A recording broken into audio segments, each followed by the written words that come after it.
There is no escaping change. It is the engine that drives creation, the current that moves everything that exists. Nothing in this world stands still. Even your body, this vessel you temporarily inhabit, is in constant motion. Even in death, it changes. The question is not whether we will change, but how consciously we will do it. Look around you. Can you name one thing in existence that remains untouched by transformation? Everything you see, the trees, the rivers, the sky, the land, is in flux.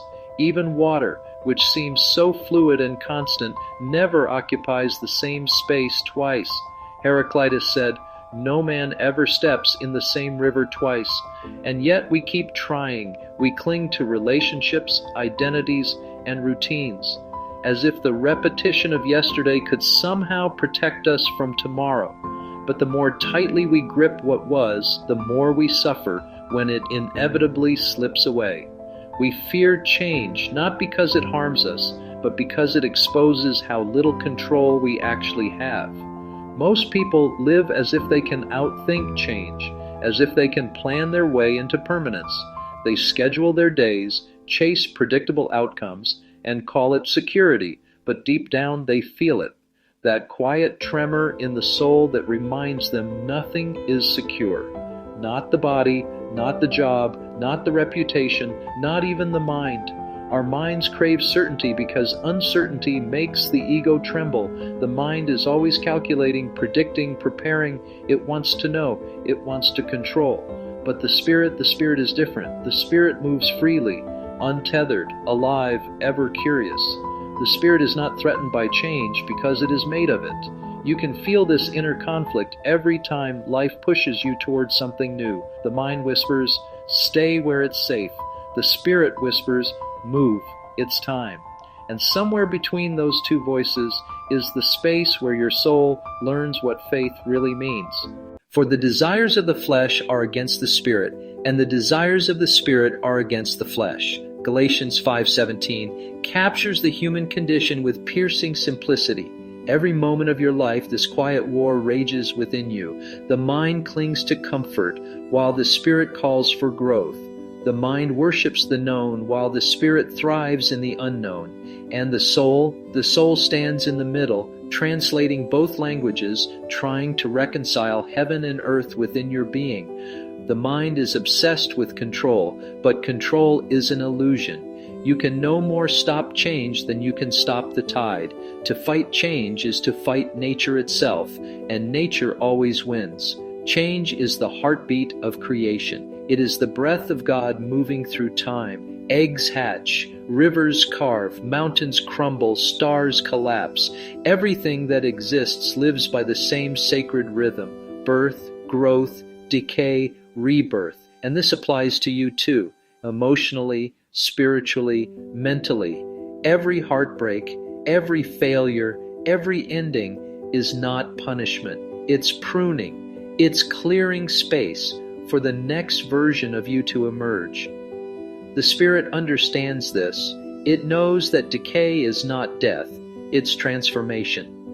But the mind doesn't see that. It panics when things fall apart because it only sees what's being lost, not what's being born. That's why the hardest battles are not against the world. They're inside you. When you resist change, you stagnate. And when you stagnate, you suffer. Life will always find a way to break the walls you build around your comfort zones. Sometimes softly, sometimes violently, but always with purpose. The question is, will you allow your spirit to lead, or will you let the mind hold the reins while the soul suffocates between them? How do you hear the quiet whisper of spirit when the mind is so loud? It's not easy, because the spirit doesn't compete for attention. It doesn't yell over your fears or argue with your logic. It waits for stillness. Some people find it through prayer, others through meditation. Some hear it while walking in silence or writing out their thoughts. For some, it comes after tears, when they finally stop pretending to be strong. It doesn't matter how you access it. What matters is that you listen. The whisper of the Spirit will always guide you toward growth, but growth will always come with discomfort. Your spirit says, it's time to move on. Your mind shouts, You'll lose everything if you do. Your spirit says, let go. Your mind screams, what if you fall? But what if you fly? Change is always an invitation to faith. It's not about forcing yourself to feel brave. It's about trusting that the one who created you didn't make a mistake when he placed you here, in this moment, in this body, in this exact unfolding of time. To hear the Spirit is to remember who the true author of your life is. Your mind can strategize all it wants, but the blueprint isn't in your hands. You were never meant to see the entire path. Only the next step. That's what faith really is. Not blind obedience, but confident surrender. It's learning to walk through the fog without needing to see the destination, knowing that every step guided by Spirit is a step closer to your divine purpose. Trust, that's what it all comes down to. Do you trust the Spirit within you more than the fear inside your mind? We've been trained since childhood to glorify the intellect, to rely on the logical, the provable, the safe. We are taught to think our way through life, but the mind was never meant to lead, only to serve. The mind is the tool, the Spirit is the compass. When you allow the tool to lead the way, you end up lost, efficient but directionless. When you follow the compass, you move with purpose, even if you don't yet understand the map. So when the next wave of uncertainty comes, and it will, don't resist it. Let it reshape you. Let it move you closer to the version of yourself your spirit already knows you can become. Change is not the enemy.